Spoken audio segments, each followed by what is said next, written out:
Hi everyone, welcome to my channel. నా పేరు ఉదయ్ కుమార్. నేను న్యూజిలాండ్లో మాస్టర్స్ చేస్తున్నాను. సో ఈరోజు బ్లాగ్ వచ్చేసి ఇన్ఫర్మేటివ్ బ్లాగ్ అనమాట. So universities and education in New Zealand. So న్యూజిలాండ్లో లెవెల్స్లా ఉంటుంది అనమాట. సో ఇక్కడ లెవెల్ 10 వరకు ఉంటుంది. లెవెల్ 10 అంటే డాక్టరేట్, పిహెచ్డీస్ వాళ్ళకు ఉంటుంది. అండ్ దానికంటే కొంచెం తక్కువ లెవెల్ 9 వచ్చేసరికి మాస్టర్స్ అండ్ పిహెచ్డీ వాళ్ళకు ఉంటుంది అనమాట. లెవెల్ 9 వచ్చేసి దాని తర్వాత లెవెల్ 8, లెవెల్ 6, లెవెల్ 7 ఇవన్నీ బీటెక్ డిగ్రీస్ అనమాట. వీటికి వస్తాయి. పాలిటెక్నిక్ ఇవన్నీ లెవెల్ 5 నుంచి స్టార్ట్ అవుతాయి. దాని కింద ప్రైమరీ ఎడ్యుకేషన్, సెకండరీ ఎడ్యుకేషన్ కింద ప్రైమరీ స్కూల్, హై స్కూల్ అని ఉంటుంది. సో అన్ని లెవెల్స్ వైజ్ ఉంటుంది ఇక్కడ ఎడ్యుకేషను. సో న్యూజిలాండ్లో టోటల్ 8 యూనివర్సిటీస్ ఉన్నాయన్నమాట. సో ఈ అన్ని 8 యూనివర్సిటీస్ అనేటివి టాప్ ర్యాంక్లో ఉన్నాయి. సో అకార్డింగ్ టు స్టాటిస్టిక్స్ ఇవి వరల్డ్ టాప్ 3%లో ఉన్నాయి అన్ని universities according to QS ranking. So QS ranking nothing but అవి ర్యాంక్ చేస్తారనమాట ఎవ్రీ ఇయర్ యూనివర్సిటీస్ని వరల్డ్ వైడ్లో. సో ఇక్కడ యూనివర్సిటీస్ వచ్చేసి ఫస్ట్ యూనివర్సిటీ ఆఫ్ ఆక్లాండ్. ఇది ఆక్లాండ్ అనే సిటీలో ఉంటుంది అనమాట. So Auckland is nothing but tech hub and major hub in New Zealand. So ఇక్కడ university of Auckland and Auckland university of technology and 2 universities ఉన్నాయి. ఈ రెండు మంచి universities. Auckland university of Auckland అనేది number 1 university in New Zealand. As well as coming to the QS ranking, it stands at 61 rank. So ఇక్కడ న్యూజిలాండ్లో అన్ని యూనివర్సిటీలో same ఉంటుంది అనమాట. సో మనకి ఏమన్నా ఫీజు అనుకున్నా కానీ యూనివర్సిటీలో సో బేసిక్ రిక్వైర్మెంట్స్ ఏంటంటే ఐఎల్స్, పీటీ ఉండాలి. ఐఎల్స్ మినిమం 6.5 ఉండాలి. మళ్ళీ ఈచ్ బ్యాండ్ వచ్చేసరికి నో లెస్ దెన్ 6 అనమాట. And coming to the PT 5.55 ఉంటే సరిపోతుంది దీనికి. అండ్ నో లెస్ దెన్ 50 అనమాట ఈచ్ దాంట్లో. And coming to the fees structure in Auckland, అన్ని యూనివర్సిటీకి సిమిలర్ ఉంటాయి ఫీజ్ స్ట్రక్చర్. సో ఒక యూనివర్సిటీలో ఎక్కువ, ఒక యూనివర్సిటీలో తక్కువ ఉండదు. కాకపోతే కోర్స్కి చేంజ్ అవుతుంటాయి యూనివర్సిటీస్ ఫీజు స్ట్రక్చర్. కొన్ని కోర్సెస్కి ఎక్కువ ఉంటాయి, కొన్ని కోర్సెస్ తక్కువ ఉంటాయి. సో సపరేట్ కోర్స్ కన్నా వీళ్ళు చేయరనమాట. సో అకార్డింగ్ టు పేపర్ వీళ్ళుగా ఛార్జ్ చేస్తారు ఫీజు అనేది. కొన్ని పేపర్స్కి ఎక్కువ ఉండొచ్చు, కొన్ని పేపర్స్ తక్కువ ఉండొచ్చు. సో మనం చూస్ చేసుకునే పేపర్స్ బట్టి ఉంటుంది. నెక్స్ట్ సెకండ్ యూనివర్సిటీ వచ్చేసరికి యూనివర్సిటీ ఆఫ్ ఒటాగో. ఇది సో ఆక్లాండ్ అనేది నార్త్ ఐలాండ్ ఉంది. సో యూనివర్సిటీ ఆఫ్ ఒటాగో అనేది సౌత్ ఐలాండ్ ఉంటుంది. సో న్యూజిలాండ్ అనేది 2 ఐలాండ్స్ ఉంటుంది, north island, south island. So university of Otago south island ఉంటుంది. ఇది క్రైస్ట్ చర్చ్లో ఉంటుంది. ఇది కూడా మేజర్ హబ్ అనమాట సౌత్ ఐలాండ్లో. కాకపోతే ఇక్కడ టెంపరేచర్ కొంచెం తక్కువ ఉంటుంది అన్నమాట, చాలా తక్కువ ఉంటుంది, చాలా ఎక్కువ ఉంటుంది కంపేర్ టు ఆక్లాండ్. సో ఇది నెంబర్ 2 ప్లేస్లో ఉంటుంది. So it is well known for it's health science, psychology, research అవి మాస్టర్స్ ప్రోగ్రామ్ అనమాట. సో ఇక్కడ రీసెర్చ్ అనేది వాటికి బాగా ప్రయారిటీ ఇస్తారు. సో ఇక్కడ సిమిలర్గా ఉంటుంది. సో ఇది సౌత్ ఐలాండ్లో డ్యూనడియన్ ఉంది, సారీ క్రైస్ట్ చర్చ్ కాదు, డ్యూనడియన్ అనే ప్లేస్లో ఉంటుంది. నెక్స్ట్ ఇక్కడ ప్రతి యూనివర్సిటీ వచ్చేసి చాలా వైబ్రెంట్ కల్చర్ ఉంటుంది అనమాట. సో ఏషియన్కి వెళ్ళి వస్తారు, యూరోపియన్ కంట్రీస్కి వెళ్ళి వస్తారు, చాలా కంట్రీకి వస్తారు. సో చాలా రకాల స్టూడెంట్స్ని మీరు కలుసుకోవచ్చు అనమాట ఇక్కడ. సో న్యూజిలాండ్ అనేది స్టూడెంట్స్ సబ్ అనొచ్చు, ఎందుకంటే చాలా కల్చర్స్ కనిపిస్తాయి, చాలా పీపుల్స్ కనిపిస్తారు కూడా మీకు. అండ్ థర్డ్ ప్లేస్ వచ్చేసి university of Wellington. This is located at the Wellington అనేది న్యూజిలాండ్ ఒక క్యాపిటల్ అనొచ్చు. విండీ సిటీ అని కూడా ఉంటుంది వెల్లింగ్టన్. సో ఇక్కడ బాగా విండ్ అనేది వస్తుంటుంది అనమాట. So it is another hub. మనకి మనం కావాలనుకున్నా వెల్లింగ్టనే పోవాలి, ఎందుకంటే క్యాపిటల్ కాబట్టి, మన ఎంబసీ కావాలన్నా ఏదైనా.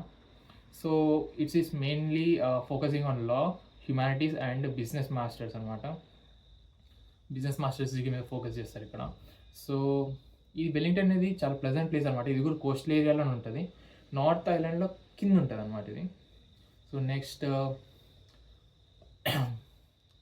నెక్స్ట్ కాలేజ్ యూనివర్సిటీ వచ్చేసి యూనివర్సిటీ ఆఫ్ క్యాంటర్బరీ. సో ఇది క్రైస్ట్ చర్చ్లో ఉంది. సో ముఖ్యంగా దీని స్పెషాలిటీ ఏంటంటే క్యాంటర్బరీలో ఇక్కడ చాలా రకాల స్టూడెంట్స్ కనిపిస్తారు అనమాట. కంపేర్ టు అదర్ యూనివర్సిటీస్ ఇక్కడ చాలా రకాల యూనివర్సిటీస్ స్టూడెంట్స్ కనిపిస్తారు అనమాట. సో ఇక్కడ మాస్టర్స్ చేయడానికి బాగా వస్తారు, ఇంజనీరింగ్ అండ్ మాస్టర్స్ బాగా ఫేమస్ అనమాట ఈ యూనివర్సిటీ. ఇక్కడ ఫీజ్ స్ట్రక్చర్ కూడా సిమిలర్గా ఉంటుంది. మన దాదాపు మేనేజ్మెంట్ కోర్స్కి తక్కువ ఉంటుంది అనమాట ఇక్కడ fee compare to technical courses. PhD చేసే వాళ్ళకి ఇక్కడ మనకి స్టైఫండ్ కూడా ఇస్తారు. సో మాస్టర్స్కి కొంచెం ఎక్కువ ఉంటుంది టెక్నికల్లో, బిజినెస్లో కొంచెం తక్కువనే ఉంటుంది fee structure. And compare to other అంటే అదర్ కోర్సెస్ లైక్ లా, అకౌంటింగ్ ఇక్కడ చాలా ఫేమస్ అనమాట ఇక్కడ. సో అన్ని యూనివర్సిటీస్ మంచిగా చెప్తాయి అకౌంటింగ్ కోర్సెస్ కూడా. నెక్స్ట్ ఇక్కడ ఇంకో యూనివర్సిటీ ఆఫ్ అకాటో హ్యామిల్టన్లో ఉంది. సో నా యూనివర్సిటీ అనమాట ఇది. ఈ యూనివర్సిటీ రీసెర్చ్లో టాప్ ఉందన్నమాట న్యూజిలాండ్లో. సో బాగా రీసెర్చ్ ఫోకస్ చేస్తారు వీళ్ళు. ఈ యూనివర్సిటీ ఆఫ్ అకాటోలో కూడా మీకు బాగా ఏషియన్స్ కనిపిస్తారు అనమాట ఎక్కువ. చైనీస్ వాళ్ళు కానీ, ఇండోనేషియన్ వాళ్ళు కానీ, ఇంకా మలేషియా వాళ్ళు కానీ బాగా కనిపిస్తారు. సో చాలామంది ఇక్కడ చదవడానికి వస్తారు అనమాట, రీసెర్చ్ చేయడానికి వస్తారు, రీసెర్చ్ స్టూడెంట్స్ లాగా వస్తారు, ఎక్స్చేంజ్ స్టూడెంట్స్ లాగా వస్తారు. సో ఈ ఇయర్ మాకు ఎక్స్చేంజ్ స్టూడెంట్స్ లాగా జపాన్కి వెళ్ళి వచ్చారనమాట. So coming to fee structure, మాస్టర్స్కి ఇన్ టెక్నికల్ అయితే ఎక్కువనే ఉంటుంది, దాదాపు $60,000 వరకు ఉంటుంది. సో మేనేజ్మెంట్కి 50,000, 40,000 to 50,000 రేంజ్లో ఉంటుంది అనమాట. ఏ యూనివర్సిటీ అని అంతే. ఇక్కడ పేపర్ కాస్ట్ అన్నీ చూస్ చేసుకునే పేపర్ బట్టి చెప్పాను కదా కాస్ట్ చేంజ్ అవుతాను. సో మనం చూస్ చేసుకునే పేపర్ కాస్ట్ ప్రతి యూనివర్సిటీలో సేమ్ ఉంటుంది. నాకైతే అట్లా అనిపించింది, ఎందుకంటే నాకు 2-3 కాలేజెస్ వచ్చింది. యూనివర్సిటీ ఆఫ్ క్యాంటర్బరీ వచ్చింది, ఆక్లాండ్ వచ్చింది, university of Auckland, university of Waikato వచ్చింది. సో నేను బకాటో చూస్ చేసుకున్నా. నెక్స్ట్ బకాటోలో వచ్చేసరికి పాపులేషన్ డెన్సిటీ తక్కువ ఉంటుంది అన్నమాట. సో చిన్నగా compare to Auckland and Wellington, Christchurch చిన్నదన్నమాట. ఇది 4th largest city in New Zealand. So compare to ఆ సిటీస్ ఇది చిన్నదే. సో నెక్స్ట్ ఇక్కడ ప్లెజెంట్గా ఉంటుంది, స్టూడెంట్ చదువుకోవడానికి ప్లెజెంట్ ఉంటుంది, ప్లస్ పార్ట్ టైం ఆపర్చునిటీస్ బాగానే ఉన్నాయి. అండ్ మనం ఐటీ జాబ్స్ కావాలంటే ఆక్లాండ్ కానీ వెల్లింగ్టన్ ఇట్లాంటి మేజర్ హబ్స్కి మూవ్ కావాల్సిందే చదువు అయిపోయిన తర్వాత. నెక్స్ట్ ఇక్కడ ట్రెండింగ్ జాబ్స్ వచ్చేసరికి New Zealand is nothing but mainly focusing on agriculture. Other than agriculture technical ఫీల్డ్లో కూడా గ్రో అవుతుంది. హెల్త్ కేర్ ఫ్రీ ఉంటుంది, కాకపోతే ఇక్కడ మన డైరెక్ట్ పెద్ద హాస్పిటల్స్కి వెళ్ళొద్దు అనమాట. సో నెక్స్ట్ ఫస్ట్ మనం జీపీ అని ఉంటుంది, జనరల్ ఫిజిషియన్, వాళ్ళ కన్సల్టెన్సీ తీసుకున్న తర్వాత వాళ్ళు సజెస్ట్ చేస్తేనే వెళ్ళాలి పైకి. సో అపాయింట్మెంట్స్ కూడా కష్టంగా ఉంటుంది. ఒకవేళ మనం ప్రైవేట్కి వెళ్తే మనం ఎక్కువ పే చేయాల్సి వస్తుంది. సో ఇట్లుంటుంది అనమాట. ఇంజనీరింగ్ ఫీల్డ్, సివిల్ ఇంజనీరింగ్ బాగా ఫేమస్ అనమాట ఇక్కడ. సో సివిల్ ఇంజనీర్స్ బాగా స్కోప్ ఉంటుంది ఇక్కడ, ఎందుకంటే they're building a lot of places here. So మా కాలేజ్లో కూడా కొత్త బ్లాక్ క్రియేట్ చేస్తున్నారు. సో వీళ్ళు చాలా ప్లాన్గా, చాలా పీపుల్ తోటి బిల్డ్ చేస్తారు అనమాట ఏదైనా. సో అట్లుంటుంది ఇక్కడ. బిజినెస్ అండ్ ఫైనాన్స్ ఉంది, అగ్రికల్చర్ చాలా ఉంటుంది అనమాట. డైరీ ఫామ్కి బాగుంటుంది ఇక్కడ, షీప్స్ ఎక్కువ ఉంటాయి. సో షీప్స్, వూలింగ్ ఇవన్నీ ప్రొటెక్షన్ ఎక్కువ ఉంటుంది అనమాట. నెక్స్ట్ ఇక్కడ మనకి వీసా ఎట్లా వస్తుందంటే ఫస్ట్ 1 year వస్తుంది అనమాట. మనము ఫీజు ఎన్ని ఇయర్స్ కడితే అన్ని ఇయర్స్ ఉంటుంది. బేసిక్లీ మాస్టర్స్ 1.5 year ఉంది నాకు. సో నేను 1 year ఫీజు కట్టాను కాబట్టి 1 year వీసా వస్తుంది. దాని తర్వాత మళ్ళీ అప్లై చేసుకోవాలి నేను. దాని తర్వాత 3 years post study work visa ఉంటుంది అనమాట. సో 3 years వరకు నేను వర్క్ చేసుకోవచ్చు, వర్క్ వెతుకోవచ్చు, ప్లస్ వర్క్ వస్తే 3 years వరకు వర్క్ జాయిన్ చేయొచ్చు అనమాట ఇక్కడ. సో ప్రాబ్లం ఉండదు. స్పాన్సర్షిప్ జాబ్స్ కూడా బాగానే ఉన్నాయి ఇక్కడ. సో స్కోప్ అనేది బాగానే ఉంది ఇక్కడ. Next coming to the some of the tips to international students.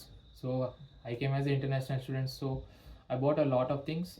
Indian stores ఉన్నాయి, ప్లస్ ఇండియన్ రెస్టారెంట్స్ కూడా ఉన్నాయి, కాకపోతే కాస్ట్ ఎక్కువ ఉంటుంది అనమాట. సో బయట తింటే. So better bring your stuff your self. Cook చేసుకొని వస్తే ఇంకా మంచిది.